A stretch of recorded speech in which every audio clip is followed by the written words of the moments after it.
It's an everyday thing. It's an everyday thing. It's an everyday thing when you let your nuts hang. What it do, everyday people, man? It's your boy PJ. Today we back with another lit video. We back in the confessional, and yes, we staying lit, big dog. Man, shout out to my everyday people who rock with me every day.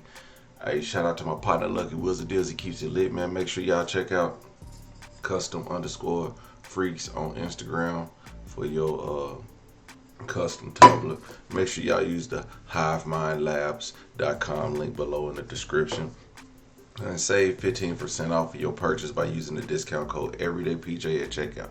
Now let's get into it, man. We got a host of videos, man. We're about to go through it, and we're gonna react to some videos, recent and some not so recent videos that's been going viral. Okay, viral. Okay, that's what we're trying to do, go viral. So here we got a dog runs off with the suspect. Okay, let's get into it, man. I'm not finna hold you. I hear that's going to be pretty congested, so let's hope this chase suspect doesn't hit anybody. Made it through that light right there, but here's more traffic. Man, he going. Tammy, so kind of watch this unfold here and watch this driver get onto the wrong side of the road here.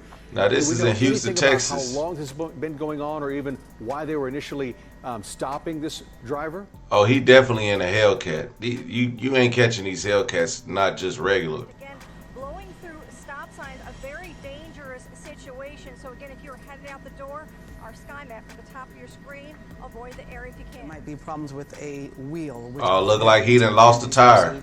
A lot of dust seems to be kicking up. I don't know, perhaps it's just the road that they're traveling. But yeah, we've seen this driver, though, go in the opposite direction and go around into lanes of oncoming traffic several times. Even the officer had to do it right there. Of course, it's rush hour in Houston, so we all know what that is like. Oh, no, he didn't lose a tire. Right he couldn't have lost a tire. He's still going. Very close. Look at that. That's what it appears to be at this point. But this driver, of course, encountering so much traffic on the road, still continues to just... If he would have lost a tire, he would be fishtailing. Very close as we get into more traffic here, and then here's where drivers can sometimes... Yeah, if he lost a tire right there, you could tell he wouldn't have been able to spin out of that. One of those tire wells right there. Yeah, and it looks too like the fleeing suspect is kicking up their speed compared to when we first started watching this pursuit/chase. We have to be cautious about using that word chase. I know police don't like that word used in some instances, but I mean, you obviously chasing them because of the speed they're using. Again, new policy in Houston is to back off if the person they're pursuing is not accused of a serious crime. Again, we have no information about what it is this person is considered to have done. This now at South Ritchie and Laurel Street. We're doing a good job there. And that means he didn't did something bad, hit up somebody. Where they're going. Lights. Luckily, nobody trying to cross that intersection right now, but picking up more speed and actually... Oh, yeah, look how he just got off on him. That's a Hellcat. I was going to say, Eric, I don't think I'm exaggerating when I say that we've covered hundreds of these. Strip malls there, but they're going to what appears to be a residential area right now. Not as many lights, picking up speed as well. Looks like in that area, I see what appear to be warehouses, and we're certainly glad that this area is not, as you mentioned earlier, more populated, or that it's not the time of day when school buses are trying to get children home. But we still, nevertheless, are hoping that officers are able to bring this to a non-violent or not dangerous. This is where my stomach gets tight, though. He's just speeding through all these side roads. You don't know when anybody's going to pull out on one of the side roads, not suspecting that a car is going to be coming at anywhere from 60 to 80 miles an hour. Can you tell for us, Tammy, how... He got a good distance on the cops now. To assess that with the technology there in the chopper. Churchill, so again, the top of your screen, it's always, usually pretty... This ain't about to end well. The way I'm maneuvering the camera on a Oh, there you go. Look at it. He's spinning out. Of the vehicle, obviously, like you mentioned, this is a Charger, so a very fast car. We have seen some pursuits lately that unfortunately turned deadly. And we are watching live from Sky I-13 right now. One thing that we are seeing here in real time is this vehicle is now back onto the freeway. It looks like the I-45 North Freeway right now, and Myra, the speed is increasing. Yeah, you ain't getting nowhere in Houston traffic. Very fast levels as we see the vehicle going up this left shoulder right now. Yes, and this should be the southeast side of town as it is going down 45 near Park Place and Broadway. Tammy, any other details or anything you have been able to gather since you first started following this pursuit? Yeah, actually, police lost them near the Gulf Freeway, and as you saw, that Dodge Charger was maneuvering around an industrial area. But you know what? The police helicopter and Sky I-13 had their eyes right here on this driver making all these erratic turns. Some stupid ass person gonna try to block them off. Look, I knew it. Stupid. Again, I'll zoom out. This is what That truck seen him coming. That truck seen him coming. And he, like all the jackasses that try to stop people from taking the shoulder to passing everybody. That's what that truck did. freeway inbound. All right, look, he about to get out. Yeah, it looks like he was trying to maneuver to, and he's now it's gonna out. be This a person's out of That fool brought, Well, he brought his dog out. and is dangerous trying to situation flee. here on the feeder road of the Gulf. How you gonna leave the dog? Pursuit. Police not that far He, behind. he left. Oh, the dog got back. The dog jumped the barrier. There pretty quickly, and you feel like the dog will ultimately win that race. I don't know. I know that we have to have Yeah, the dog trying to get away too. the we can get, and it looks like the He like, nigga, what you doing? Why you leave me? suspect chase, and yeah, is behind the vehicles at this Hey, point. walking through But it water. looks like The they're dog right behind him. now at this point. Dog still behind him. Yesterday, so I'm sure this area that he is trying to maneuver through. Yeah, his ass got tired. It looks like he's trying to hide behind these vehicles. Hopefully, this person does not have some sort of weapon. Again, that is something that The dog just walk around. Look at the dog. The vehicle to where he went in. Say that one more time, Tammy. And now police are approaching with their guns. Yeah, so the police know what vehicle that this person went into, because we do have the police helicopter up here with us giving ground patrol what is happening here. Again, in that vehicle in the center of our screen, we'll keep it kind of at a medium. You better come out hands up. Guns drawn, and again, a dog as well as a suspect in the middle of our shot. The suspect inside the... Watch they let the dog go. These niggas, the dog guilty too. like to see for an ending. Houston, east of the Gulf Freeway. Goddamn, well that didn't end well for him. Your dog got away though, not you, dummy. As you know, unfortunately, we have found Shakeira Rucker deceased yesterday, and so we just want to extend our deepest condolences to Shakeira's family. My heart breaks. I can't imagine the pain and suffering that they have been enduring this past week. So last night, our detectives did notify Shakeira's family and that we had found her, and now they can start the painful process of grief. Yeah, this is a missing woman. Her husband killed her. For a week, there's been a lot of twists and turns that have covered, lots of different jurisdictions, including, Lake County, Seminole County, Orange County, Polk County, all assisting the Winter Springs Police Department in the search. All the while she was in a damn storage unit. We were all hoping for a different outcome. So on Saturday, yesterday, November 18th, the Orange County Sheriff's Office was assisting the Winter Springs Police Department in searching an area near Bob White Airfield in Mount Dora. That search concluded around 3 p.m. and shortly before 5 p.m. We received a 911 call from a storage unit facility on 2400 Wiggins Road in Apopka about a smell emanating from one of the storage units. Oh, she had been there for a minute. They were able to make entry into the storage unit, and they found a woman believed to be Shakeira Rucker, deceased from apparent gunshot wounds. So this now becomes an Orange County homicide investigation and case. So as you all know, Shakeira's estranged husband, Corey Hill, is the prime suspect in her disappearance and obviously now in this murder.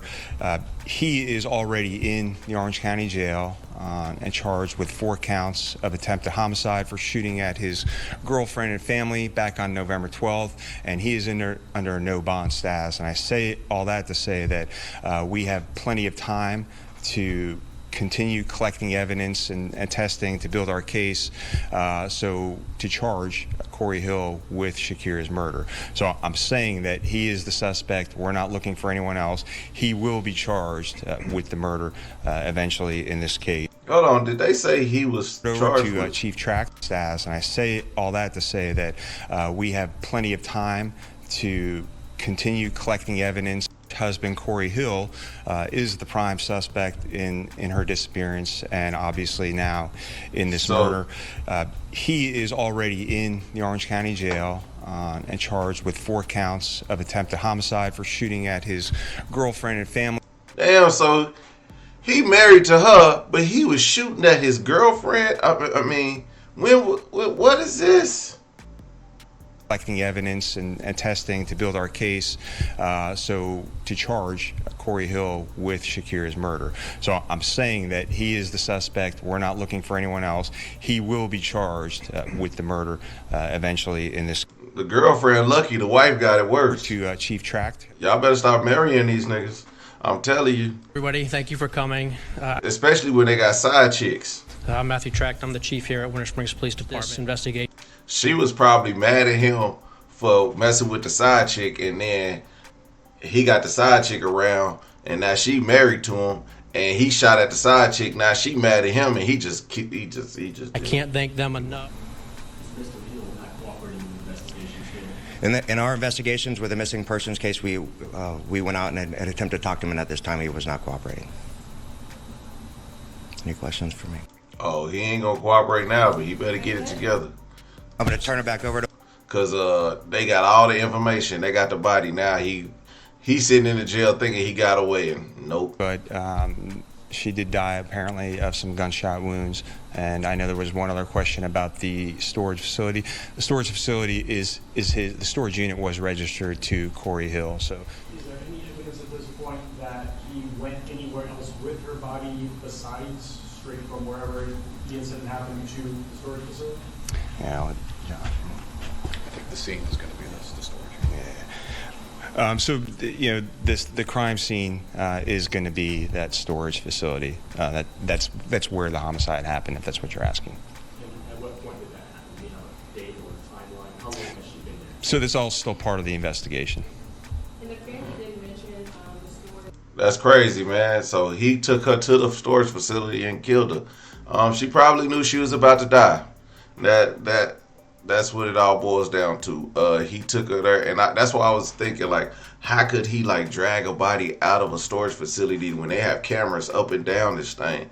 So if they see somebody dragging somebody out of a car or whatever she might be rolled up in, to say the least, and then he takes her in there, she had to walk out on her own feet, and they seen her. Because I know they rolled the tape. They got the tape of the storage facility, so we'll probably see that later, like him going in with her walking in, and then him coming out by himself, locking up and leaving.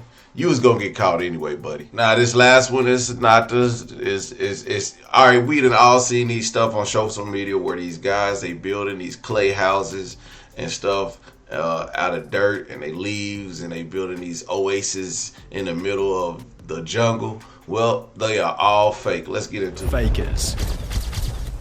The fundamental problem with the genre is that with so much time between camera cuts, there's plenty of time to set things up illegitimately. No surprise that copycats with less integrity began to pop up left, right, and center. On these channels, the buildings were taller, the slides were longer, and the water was suspiciously more blue. Even more interestingly, almost all of these channels range from the exact same area, being Cambodia, Thailand, or Vietnam, yet often geotag the United States, claim to be living in the United States, and have their social blade country set to the United States. The overall production everybody said they were social blade to the United States. Far more impressive than the OG primitive technology, to the point where you have to ask yourself, are they really creating these structures out of mud and sticks? Take for example this episode titled Building Underground Water Maze Crocodile to the Secret Underground House and Swimming Pool, in which the first shot shows 2 men digging on the surface, then in the next frame they're in an 8-foot deep trench. Now, if they're digging this deep with sticks, how are they avoiding large rocks and potential tree roots from, the massive line of trees seen just behind them? Are they being assisted by large machines? First, let's focus on the idea that it's only 2 people doing these impressively large primitive construction projects. Yet if it were just these 3 guys, that still wouldn't be that bad. However, further evidence suggests that they have far more help than this. In his team, there is a director for the acting done. There is also a hired architect to obviously make sure the structure will not collapse and will last long enough to film. Boy, they've been getting all of us. Like, we sit there and watch, but like, oh, that's amazing. They did all this by hand.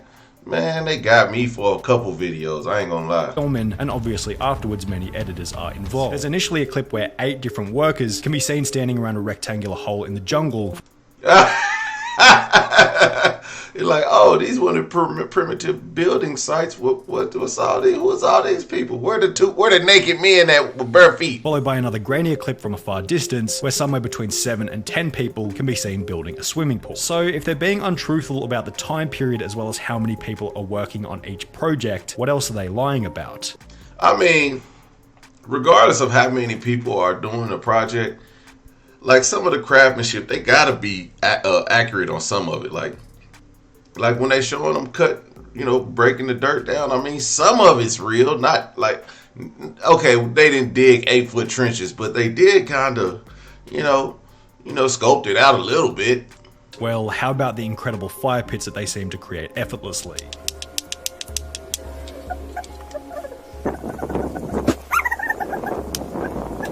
They slap a couple of rocks together before beginning an explosive fire on large logs with no kindling whatsoever. This video with over 63 million views begins as most do. A shirtless guy draws a big circle and begins to dig it out. Only in the next frame, suddenly there's spray paint on the ground that they forgot to rub out. Additionally, on the wall of the hole, these long smooth cuts can be seen which are completely incomparable to the cuts being made by the stick. Well, there's a reason for this. Turns out spray paint marks weren't the only thing that they forgot to rub out.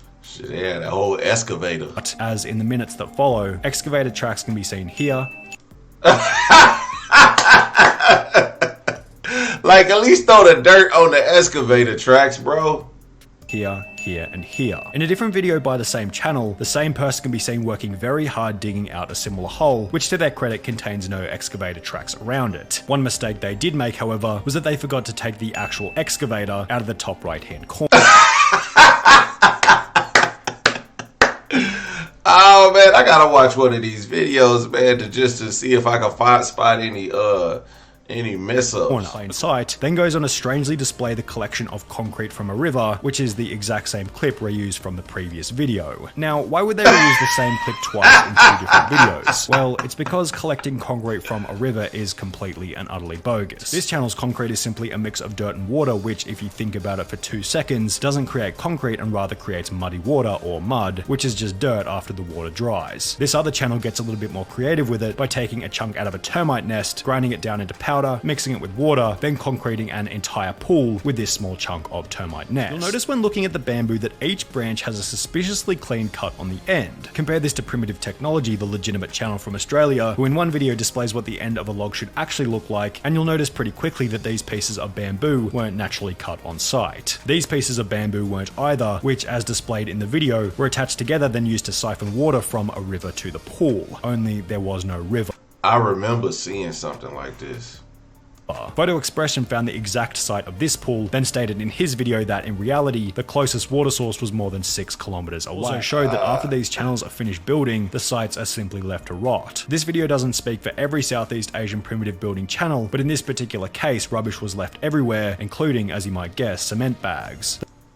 I mean, somebody gotta use them, though. They get their money and they out of there to the next spot. He said, my advice to people who really want to know if the techniques on display are legitimate is to put them into practice and see. If you can follow the steps and get a similar result, then it's probably legit. He added that these corner cutting channels are motivated by money and status alone, rather than a true interest in primitive technology.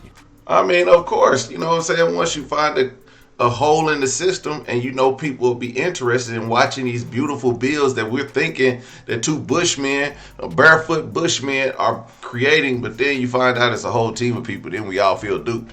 But I still don't feel duped because I'm like, damn, that's some amazing stuff right there, man. I mean, it do look good. We get that stuff all the time, but see, we got water parks that kids go to instead of a water hole that y'all gonna abandon. Instead, we got, our tax dollars are going up. At least they tax dollars ain't going up. Hell, they need whoever building these recreational sites need to start filming it and showing the whole build from start to finish. Hell, so we can get some of our tax dollars back. Hell, make their money back on that. Y'all check out Sunny V on YouTube, man. That's where that video came from. I'll have the links to all these videos in the description, man. And man, let me know what y'all think in the comment section, man. Like, comment, subscribe. I'm gonna holler at you later. Peace.